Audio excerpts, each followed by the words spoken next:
Deus que estão inseridas aqui em Neemias se aplicam em toda situação.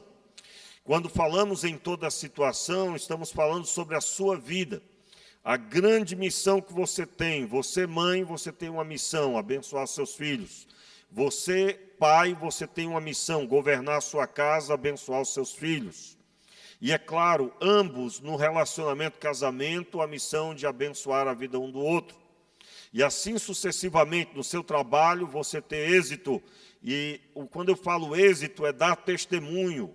Nós não estamos falando de êxito no trabalho como uma bênção financeira, mas como uma caminhada de santidade, de vida com Deus, que reflete a glória de Deus e que abençoa as pessoas. Quero deixar claro, irmãos, absolutamente, a nossa vida deve girar em torno do Senhor e não o contrário. Nós estamos vivendo um tempo onde parece não, em muitos lugares está invertido a situação. A glória parece que é do homem no fato de alcançar, de fazer e acontecer. Mas a glória nunca foi para o homem, nunca foi, sempre, todas as coisas. É para exaltar a grandiosidade deste Deus Todo-Poderoso, que nos amou, que fez e aconteceu para nos resgatar. E absolutamente, meus irmãos, tudo que caminha para a minha vida como um fim, como algo que começou e terminou em mim, caminha para a centralidade do homem e não da pessoa de Deus.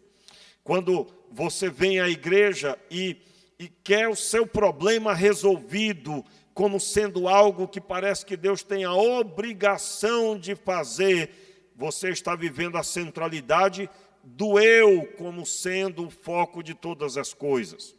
Mas, na verdade, é o contrário. O Senhor Deus te chamou para viver, para glorificar o seu nome.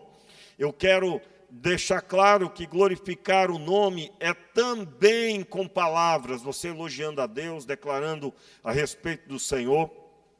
Mas esse glorificar a Deus é na terra você ser levantado de tal forma que a sua vida espelha a presença, a pessoa de Deus.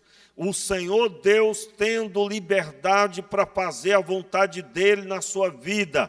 Isso é viver para a glória dEle, de forma que o que Deus está fazendo na sua vida, faça com que as pessoas percebam que Deus está vivo, que Ele nunca esqueceu da sua criação e que a prova é o que Ele tem feito na sua vida. O Evangelho, ele tem a sua centralidade em Cristo Jesus, deve ser o Evangelho cristocêntrico. Tudo que acontece na minha vida aponta para glorificá-lo. E aí, de quebra, você diz então, glória a Deus, em palavras. Eu estou falando isso, irmãos, porque alguém pode passar a noite toda dizendo glória a Deus, mas isso não adiantará de nada. Por quê? Porque a glória maior é no fato de sua vida ter sido resgatada e você andar em santidade, na luz como Ele na luz está. A glória é automática sobre esta terra. E assim, em nome de Jesus, quem recebe essa palavra aí, meu irmão, esse entendimento? Então, é muito maior. E de quebra, nós declaramos sim em palavras, como lemos na Escritura, tantas vezes que os homens e mulheres de Deus deram glória a Deus e assim devemos fazer. Mas eu estou deixando claro, nós estamos caminhando aqui no texto, observando esses princípios, e princípios que devem ser aplicados até hoje. Eu quero relembrar para você aqui algo que eu tenho ensinado. O Antigo Testamento e o Novo Testamento são a mesma coisa. Como assim? Tanto no Antigo como no Novo, Deus está buscando se relacionar com os homens. Tanto no Antigo como no Novo Testamento, o homem é pecador. E esse homem pecador, Deus tem buscado se relacionar com ele. A diferença do Antigo para o Novo é que no Antigo Testamento o plano estava em andamento. No Novo Testamento o plano foi concluído. concluído. E Deus não tentou com vários homens do Antigo Testamento fazer a obra. Deus não tentou com Moisés, porque Deus não tenta fazer. Quem tenta não tem certeza que vai alcançar. Deus tem todo o poder e todo o conhecimento e tudo, absolutamente tudo, Ele tem o domínio. Deus não se surpreende com nada porque Ele sabe todas as coisas. Ele não fica sabendo algo novo que aconteceu. Ele já sabia de todas as coisas e Ele mesmo planejou todas elas. E no Antigo Testamento esse plano estava em andamento. Ele não tentou fazer algo e assim foi frustrado em alguma pessoa do Antigo Testamento. Não. Todas elas fizeram seu trabalho e todas elas apontaram para a vinda do Messias. O Messias veio e concluiu o grande plano para a glória de Deus. E este plano é tão satisfatório que alcançou a sua vida. Amém, meu irmão? Glória a Deus. Então, nós estamos nessa visão. O que é que nós estamos focando aqui com essa ministração? Como algo que precisa ser muito claro para nós. Fazer a obra de Deus despende de dedicação, de esforço, de luta, de perseverança, empenho e vai permear a nossa vida. O que é que nós temos no nosso tempo e que você precisa romper com isso se estiver influenciando você? Eu creio que em nome de Jesus você está liberto disso, você não está sob influência disso. Mas se estiver, meu irmão, você precisa romper com isso. O que é? Aquele evangelho onde a pessoa acha que é só crer no sentido de que eu não vou orar, eu não vou ler a Bíblia, eu não vou ter comunhão com Deus, eu não busquei a Deus essa semana, mas eu quero ser abençoado. Isso aí não. Nós somos igreja, e a igreja é chamada para andar em comunhão com Deus, e em comunhão com Deus nós devemos refletir a glória do Pai, a pessoa de Jesus Cristo. E isso não é sem dedicação, sem empenho, sem dedicação. Quero deixar claro, nós não estamos dizendo que quem jejua, ora, busca a Deus, lê a palavra, estuda, é melhor do que o outro que não conseguiu. Não. Não estamos dizendo que é por obras, não. Mas estamos dizendo que quem entendeu a fé está caminhando em obediência, e essa obediência, ela é regada à atitude. Nós estamos falando sobre o ide pelas nações, atitude. E o ide pelas nações, e aqui Deus confiou a nós, esse lugar que moramos, é uma parte das nações. Essa parte das nações, nela nós devemos levar o Cristo morto e ressuscitado. E levando o Cristo morto e ressuscitado, nós devemos ter a visão de fazer os discípulos que o Senhor Deus vai levantar por meio da pregação do Evangelho. E devemos também ensiná-los a guardar todas as coisas que Deus tem nos mandado. Veja como o Evangelho é atitude. Se Deus tem mandado a nós, exatamente Ele tem feito isso, está na Escritura o que Ele tem mandado. Nós vamos ensinar. Quem é que vai ensinar? A igreja. Quem vai ensinar é os discípulos. Por isso que nós valorizamos o discipulado pessoal. E eu quero, com essas palavras, dizer para você, nós temos aqui um ambiente que traz umas características importantíssimas para compreender essa nossa conduta. Qual é o ambiente? Jerusalém está sendo reconstruída. Jerusalém significava o lugar de adoração, o lugar que Deus veio morar com o seu povo, na linguagem do Antigo Testamento. O templo que havia sido construído estava agora destruído e ele teria que ser reconstruído, e ele estava nessa visão sendo proposta a sua restauração por meio de Neemias. Neemias começa essa obra sozinho em oração, depois ele fala com o rei, falando com o rei, ele vai até Jerusalém, ele se reúne com os poucos homens, depois ele faz um ajuntamento com um número maior, e agora ele tem muitas e muitas famílias de Israel ajudando ele na reconstrução. Caminhamos até aqui falando que aquilo que começa no nosso quarto, aquilo que começa em oração, deve se expandir em atitude para fazer jus ao que temos orado, buscado a Deus. Se você tem orado pela salvação de alguém, você precisa ir buscar essa pessoa, precisa ter contato com ela, precisa pregar o evangelho para ela. E assim, fazendo jus ao momento de oração que você tem a sós. Mais uma vez, falando que a fé deve gerar as obras. Você sabe que o apóstolo Paulo declarou muito bem que a fé sem obras é morta. Você pode até dizer que tem fé, mas se essa fé não tem movido você para se prostrar, para se derramar, para se debruçar perante Deus e sobre a palavra de Deus para ser nutrido, sua fé é morta. E em nome de Jesus, que o Senhor Deus restitua você à vida espiritual e na plena caminhada para a glória de Deus. Meus amados, neste texto nós vemos quem se propõe a reconstruir e tem a oposição. Hoje pela manhã nós falávamos sobre essa oposição e as características de pessoas que no nosso tempo podem estar sendo Sambalate, Tobias e Jazem, o árabe. Nós caminhamos por esse trecho até o verso 7, basicamente. E aí o resultado, o texto anterior, do capítulo 1 ao verso 7, Sambalate começa proferindo palavras de maledicência contra o povo de Israel, buscando desencorajar o povo de Israel. Depois ele segue ainda falando outras coisas com os demais que estão com ele. O povo se coloca em oração, há uma oração feita por Neemias, se entregando a Deus, pedindo que Deus tomasse providência. Mas, independente dele orar a Deus, eles continuaram fazendo a obra da reconstrução. E aí falávamos que uma das coisas que não pode cessar é você continuar fazendo o que Deus mandou você fazer. Você pode estar ouvindo de um lado e de outro pessoas buscando dizer que isso você não vai alcançar, que não adianta, que já está tudo perdido. Mas você deve continuar na palavra que Deus mandou você fazer, aquilo que Deus mandou você realizar. Meu irmão, deixa eu deixar claro aqui para você uma coisa muito séria.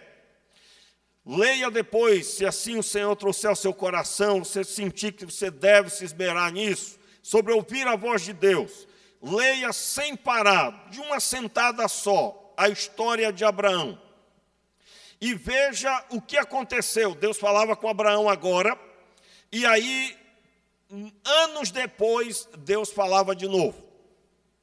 E você vai perceber, se você ler sem parar, em oração, leia em oração, leia sem parar até o final, você vai descobrir algo tremendo. Que Deus fala agora e Ele espera aquilo que Ele falou você cumprir. E no decorrer do tempo, no tempo que Ele entender que é o tempo devido, Ele vem e fala algo a você. Você vai descobrir que em Abraão, Deus falou de forma que a cada momento que Ele falava, Ele trazia uma informação nova sobre Ele mesmo e Ele manifestava algo que renovava a pessoa de Abraão. Eu quero deixar claro, meus irmãos, que aquilo que Deus tem na sua vida, talvez você está dizendo, mas Deus não tem falado comigo ultimamente. Meu irmão, Ele falou com você o ano passado, que Ele tinha interesse de fazer isso e isso na sua vida. Isso já é suficiente, e isso que Ele vai manifestar na sua vida agora terá que levar anos a fio, você dedicado, trabalhando, produzindo para ver o que Ele vai realizar. Eu quero lembrar os irmãos que Deus disse que ia dar filhos a Abraão, mas demorou 25 anos para dar a ele o filho da promessa. Hoje em dia, Deus falou hoje, acaba quer que seja feito amanhã. Nós precisamos rever esse entendimento. Onde é que você leu isso? Não é o que o Senhor nos ensina.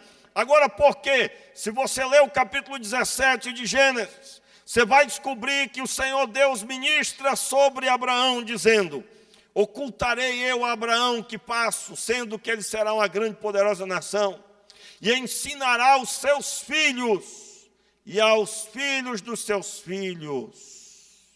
dando a entender que o que Deus estava fazendo era se manifestar na vida dele, para que ele, antes de ter o filho da promessa, Isaque, ele teria experiências com Deus e conheceria a Deus para ter o que ministrar aos seus filhos. Preste atenção, à medida do que Deus tem feito na sua vida, é o que Ele vai manifestar na vida dos seus filhos, porque Ele nunca mandou ministrar sobre os filhos palavras mortas na vida de quem está ministrando. Ele deseja que você ministre as palavras de autoridade que estão na Escritura, mas ministradas por um coração cheio dele, repleto com a bênção e o milagre manifesta na sua vida.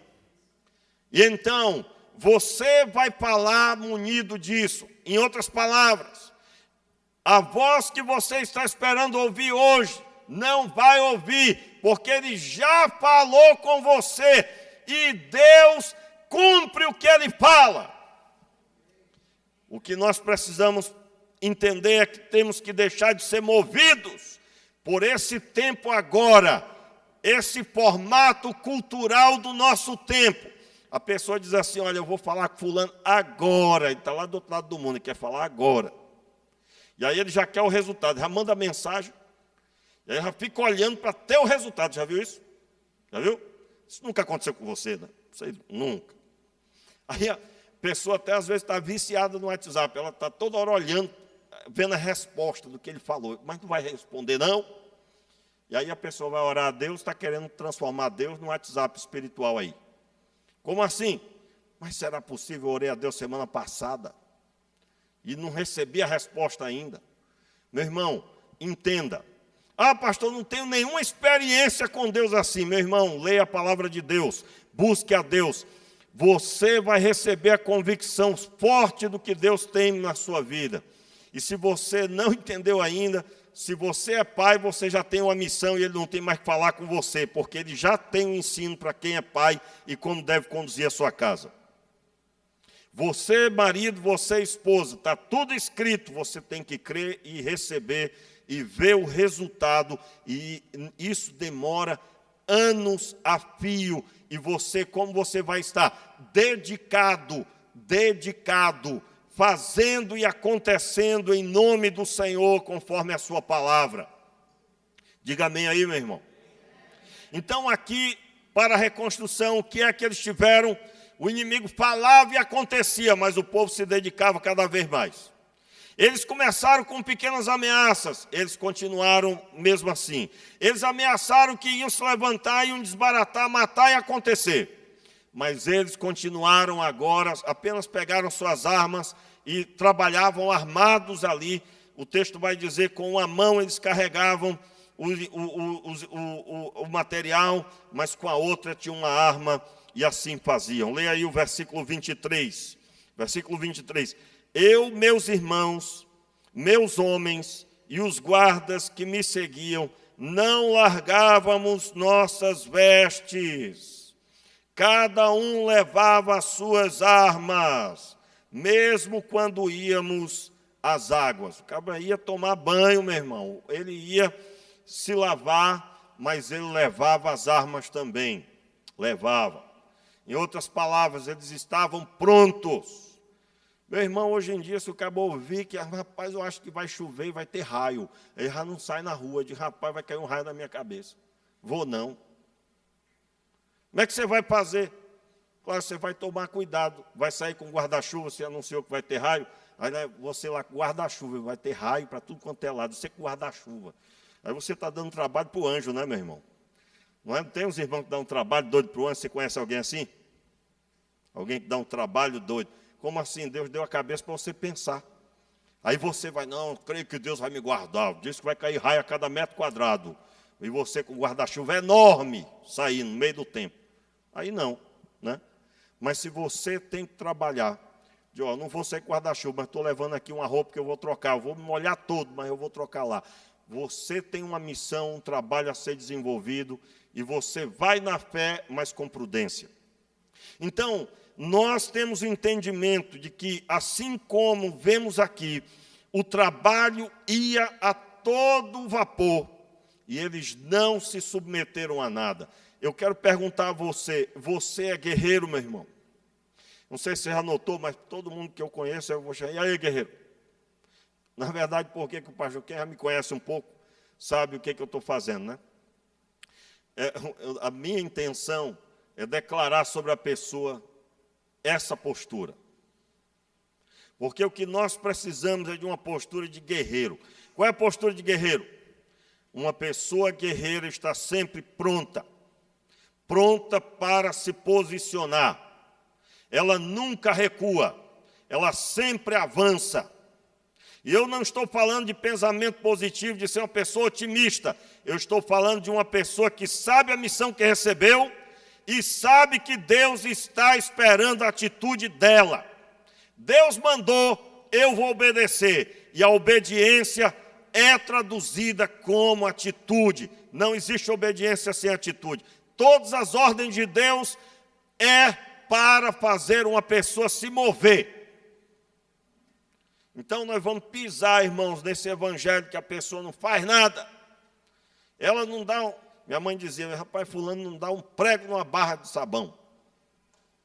Já pensou um prego numa barra de sabão, que trabalho que dá? Né? Isso é muito difícil. Eu não sei de onde é que tiraram esse ditado, mas eu cresci vendo a minha mãe falando isso.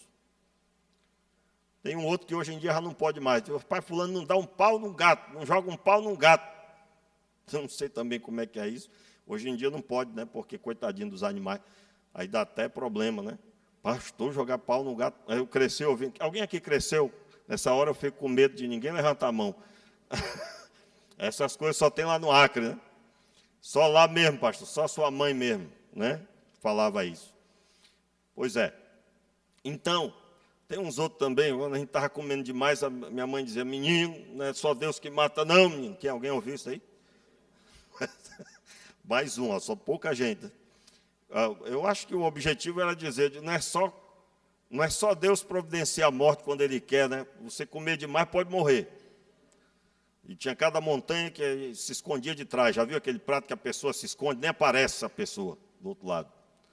Tinha uns 14 anos, irmãos, comia muito, não era brincadeira, não. Aí, minha mãe falava isso. Tem tanto ditado assim que a gente não sabe muito a respeito da origem, mas que tem uma relevância. Eu quero, com isso, chamar a sua atenção. Como é a sua conduta? O que é que Deus tem falado com você?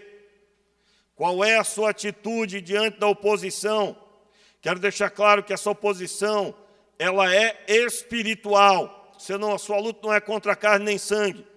E aí alguém pode dizer assim, pastor, você não está forçando uma barra, isso é Antigo Testamento, ninguém está construindo Jerusalém. Não, pastor. Presta atenção. Você lembra qual é o princípio, qual é o sentido de Jerusalém para o judeu? Para o judeu significava Jerusalém. Jerusalém, capital do Deus vivo. Jerusalém, lugar da casa de Deus. E Deus está no meio do seu povo. Vamos aplicar isso para o Novo Testamento. O templo não é mais feito por mãos humanas. O templo é eu e você. E esse templo, para que ele esteja apropriado para Deus se manifestar, ele precisa de cuidados. E muitos templos, você sabe, eu preguei aqui já há domingos atrás, e eu dizia no domingo passado, e eu dizia que muitos estão em escombros. E eu fiz o chamado para você fazer a observação desses escombros. Porque não se pode invocar o nome do Senhor se está tudo destruído. Então é o mesmo princípio do Antigo Testamento que continua em voga. Nesse período nós lemos, inclusive, aliás foi na quarta-feira, o texto de Lucas 18, quando o Senhor nos chama, na parábola do juiz iníquo, ele nos chama a orar sem esmurecer. O que seria esmurecer? Parar de orar. E aqui, nesse período, nós fizemos um chamado para que você retome a oração pelos propósitos que Deus levantou aí no seu coração. Por favor, abra sua Bíblia aí, por gentileza, em 1 Tessalonicenses, rapidamente. 1 Tessalonicenses, no capítulo final, capítulo 5, é isso? Vamos lá, irmãos. 1 Tessalonicenses, capítulo 5. Vamos ler. Versículo 16. Veja a semelhança do que nós acabamos de ler no Antigo Testamento. A mesma atitude do povo, continuando fazendo a obra, realizando o que Deus mandou, reconstruir Jerusalém. E aqui, em nome de Jesus, você também vai continuar no propósito da sua casa. Você tem filhos, você tem um marido, você tem uma esposa, você tem uma missão, apresentar a Deus a sua casa. Você tem uma missão. Você vai conseguir fazer isso. Como? Observe no Novo Testamento as mesmas ordens. Verso 16. Regozijai-vos sempre. O que é regozijai-vos? Você voltar a se alegrar. Regozijai-vos. Você deve voltar a se alegrar. Se alegre sempre. E de novo, e de novo. Como assim regozijai-vos? Olhe para os peitos e volte a se alegrar. Você sabia que tem muita gente que não tem mais alegria na morte de Jesus e ressurreição?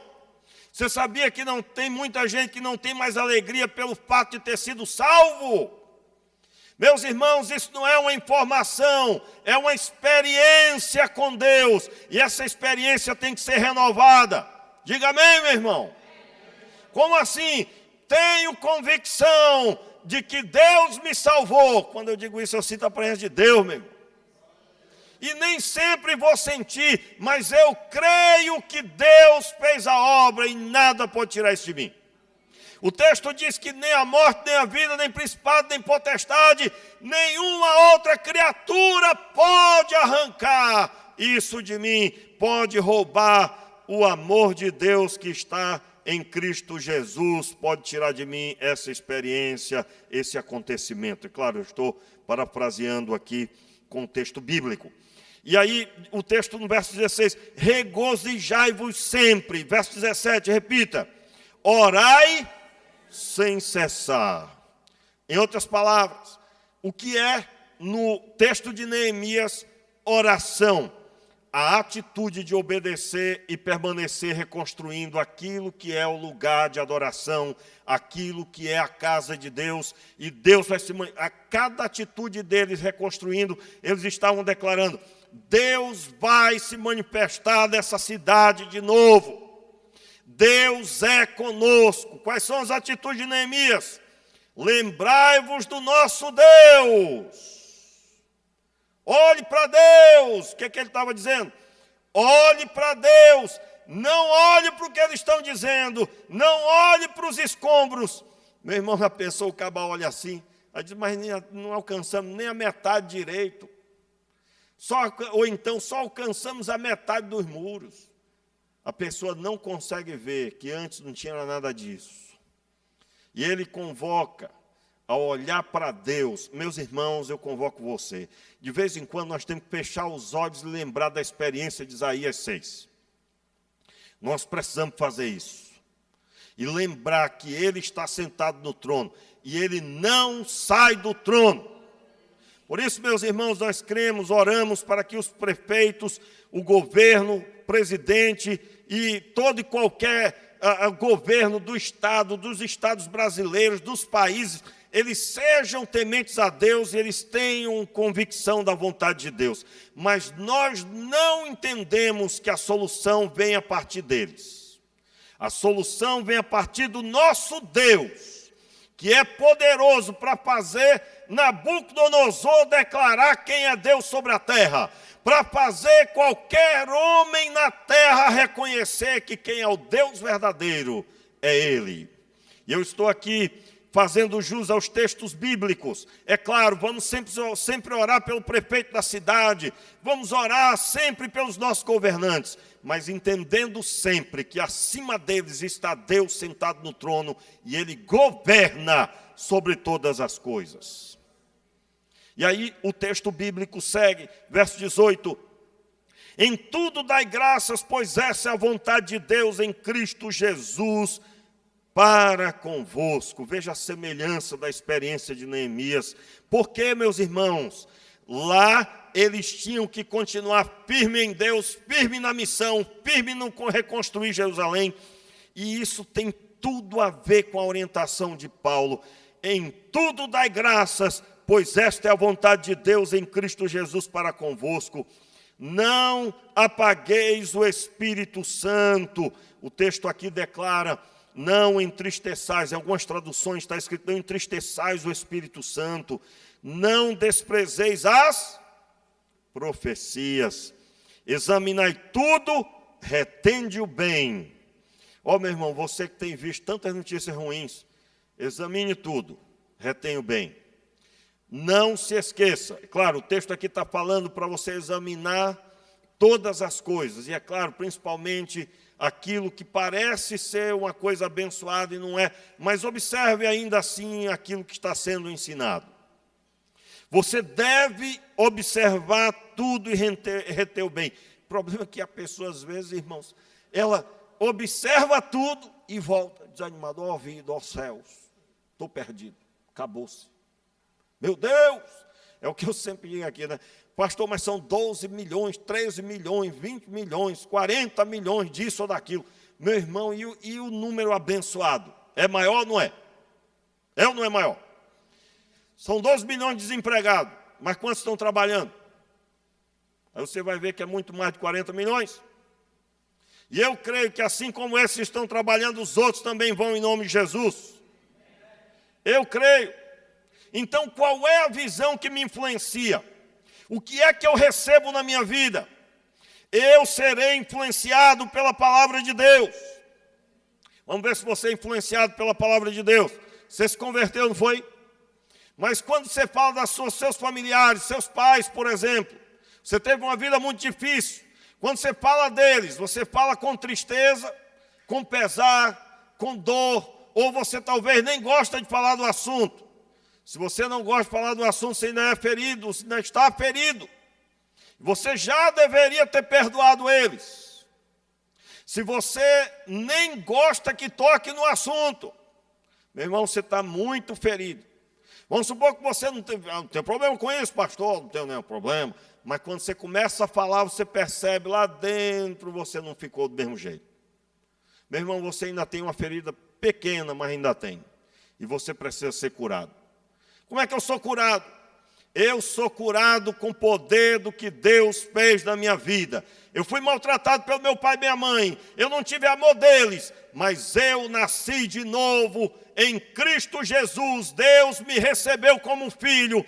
E eu tenho comunhão com o Pai por meio de Cristo Jesus. E eu sou agora influenciado por Ele. Eu recebi a herança dele. Meu pai não me deixou nada, só dívida e só problema. Mas Deus me deu uma herança. Eu vou habitar com Ele nos céus. Por quem que você é influenciado? Se você ainda continua no passado, se você conta as tristezas do passado como se tivesse sido da semana passada, você ainda é ferido, magoado. Mas se você tem para contar as experiências com Deus, com seu Pai Celeste. Pastor, o senhor não sabe o que eu ouvi do meu pai e da minha mãe. Meu irmão, eu estou apresentando a você o que Deus falou para você. Está aqui, 66 livros, tudo para você, tudo para abençoar você. Promessas de Deus. Não despreze as profecias. Não despreze a palavra de Deus. Em nome de Jesus. Em nome de Jesus. Eu quero orar com você. Porque esse bom andamento da reconstrução aconteceu. Porque o povo sabia quem tinha falado com eles. Eu quero repetir aqui as palavras, volte para Neemias. Vamos lá, meus irmãos, animados para a glória de Deus, porque estamos lendo a Escritura Sagrada. Neemias capítulo 4, olha só a atitude. O texto bíblico diz no verso 13, pelo que pus guardas atrás dos pontos mais baixos do muro, nos lugares abertos dispus o povo segundo as suas famílias, com as suas espadas, com as suas lanças e com seus arcos. Depois de inspecionar a situação, levantei-me e disse aos nobres, aos magistrados, ao resto do povo, não temais. Presta atenção, quando os inimigos se levantam dizendo, nós vamos matá-los todos, Eles espalham boato de tudo isso. Aqui seria suficiente para desmobilizar completamente. Mas, ao contrário, serviu para organizar melhor. Ele observou, o texto dá a entender que Neemias, ele percebeu que as famílias não estavam juntas, que não havia uma organização correta. E como o inimigo intensificava, ele agora intensifica também. Olha a estratégia de Neemias. Vou colocar as famílias juntas. Eles têm que ficar muito atentos. A possibilidade de uma pessoa ficar muito atento, porque tem do seu lado seu filho, seu pai, seu irmão, seu tio, sua tia, é muito maior. O que eu consigo ver nesse texto é Neemias, com a sabedoria que Deus deu a eles uma capacidade. Eles estavam literalmente cuidando de suas casas, e assim ele faz o chamado. Tanto é que o texto diz, continuando, versículo 14, lembrai-vos do Senhor, a parte B do texto. Lembrai-vos do Senhor, grande e temível, e pelejai por vossos irmãos, vossos filhos, vossas mulheres e vossas casas. Meu irmão, eu quero dizer para você que aquilo que Deus está fazendo na sua vida está em jogo a sua casa. Eu tenho dito, no decorrer do tempo, quando encontro alguém pelejando pela sua esposa, para que Deus transforme, para que Deus mude a história ou salve, eu faço questão, sempre é claro, quando Deus ministra ao meu coração, de lembrar a pessoa, olha só, esse problema na vida dessa pessoa que se casou, a sua esposa ou seu marido, se ele continua ainda no pecado, em pleno andamento, eu quero deixar claro que Deus amou tanto essa pessoa que salvou quem dorme com ela. Salvou você. Você dorme e acorda do lado dessa pessoa. E agora essa pessoa tem um luzeiro aceso do lado dela. Toma café, almoça, você é um luzeiro. Qual é o grande problema? A pessoa não entendeu a obra de Deus e está se martirizando. Sou crente há tanto tempo, nos converteu até hoje. Meu irmão, pare com isso. E continue a fazer o que Deus mandou você fazer. Deus mandou você orar. Continue em oração. Deus mandou você se debruçar na palavra e deleitar-se na palavra de Deus. Continue fazendo o que Deus mandou. E saiba, o resultado é que você vai alcançar grande êxito para a sua casa, para a sua família. Os inimigos ouviram que a situação estava mais intensificada ainda. Então eles continuaram fazendo suas indagações, mas o povo continuava a trabalhar com a mão firme nas armas que que eles tinham, e eles continuaram firmes para a glória de Deus. O versículo 17, os que edificavam o muro, os que transportavam material, com uma das mãos realizavam o trabalho e com outras seguravam uma arma. Você pode ver, meu irmão, hoje em dia, se o cabo, é tentado a pensar o seguinte, meu Deus do céu, eu tenho que construir esse murão, ainda tem que ter uma arma na mão para lutar. Qualquer hora vai chegar alguém aqui para lutar contra mim. Meu irmão, presta atenção, qual é a motivação deles? Lembrai-vos do nosso Deus, grande e temível. Quem é que vai fazer a obra? O nosso Deus é que vai fazer a obra. Faça o que Deus mandou, e Ele será aquele que vai guardar a sua vida. Eu quero convidar você à oração. E se você talvez essa pessoa que estaria reclamando, porque além de ter tanta coisa para fazer, ainda tem essa situação que tem que dar conta. Meu irmão, você vai fazer 2, 3 coisas que Deus mandou fazer. E no final você vai cantar o hino da vitória. Por quê? Porque você está no caminho certo, que é obedecer a Deus. O que é que Deus mandou você fazer? Retome. O que é que Deus mandou você acordar pela madrugada? Pare de ser preguiçoso e comece a acordar pela madrugada. Deus diz para você fazer de tal jeito, você mudou, se arrependa, se converta e volte e faça como Deus mandou. Entenda, meu irmão, Deus sabe muito bem o que Ele está mandando. Quem nunca lembra, quem nunca esquece, aquela experiência do homem que estava lá, estava aprisionado, preso, pendurado numa corda, um alpinista foi, e ele sozinho, muito frio, já tinha passado a noite toda, ele ouvia a voz de Deus, corte a corda. E ele disse, rapaz, eu já caí, já estou empendurado. Ele não conseguia enxergar nada, de uma névoa enorme durante vários dias naquele lugar. E principalmente ali, ele no final da situação, ele corte a corda e ele não ouvia. Irmãos, aquele cabra morreu. E quando encontraram ele a poucos metros do chão. Se ele tivesse cortado a corda, teria caído no chão, plenamente salvo, e teria recobrado sua vida. Talvez o Senhor está mandando a você, faça do meu jeito, e você está dizendo, assim não dá não, você não sabe de nada, meu irmão. Ouça Deus falando com você e obedeça. Me lembro, novo na fé, o meu pai disse, não quero você mais lendo a Bíblia. Eu levava a Bíblia para todo lugar que eu ia, meu irmão. E aí tinha uma consulta lá nos Correios, meu pai trabalhava nos Correios, tinha lá o auxílio médico para os filhos, e eu fui, e eu estava tão abençoado com a Bíblia, eu levei para ali, meu pai ia passando e viu. Meu amigo, deu um problema doido. E aí, eu vou obedecer meu pai ou obedecer a Deus? Quanto mais eu lia, mais eu queria ler, porque Deus estava movendo. E ele disse, não quero ver você mais lendo a Bíblia. E foi um período muito difícil. Meu irmão, eu dei um jeito, mas eu continuei lendo a Bíblia, e eu não permitia meu pai ver, mas eu continuava lendo a Bíblia. Você não vai ler mais a Bíblia. E eu continuei, foi lendo mais a Bíblia ainda, para a glória de Deus. Eu quero declarar para você, anos depois, o meu pai entrou pela igreja para me ouvir pregar, e as minhas irmãs disseram, olha, o pai disse que vai hoje lá na igreja, ele soube que você vai pregar. Era na igreja principal, e eu ia pregar no culto domingo à noite. Meu pai foi, irmãos, e ele entrou lá fora. Quem segurou a minha Bíblia? Ele pediu a Bíblia que eu estava, e ele ficou segurando. Eu fiquei olhando aquela imagem profética. Eu digo, assim ele vai ser um dia com a Bíblia debaixo do braço. Agora imagina um dia disso para mim não ler a Bíblia. E agora eu estava vendo meu pai vindo ouvir eu pregar.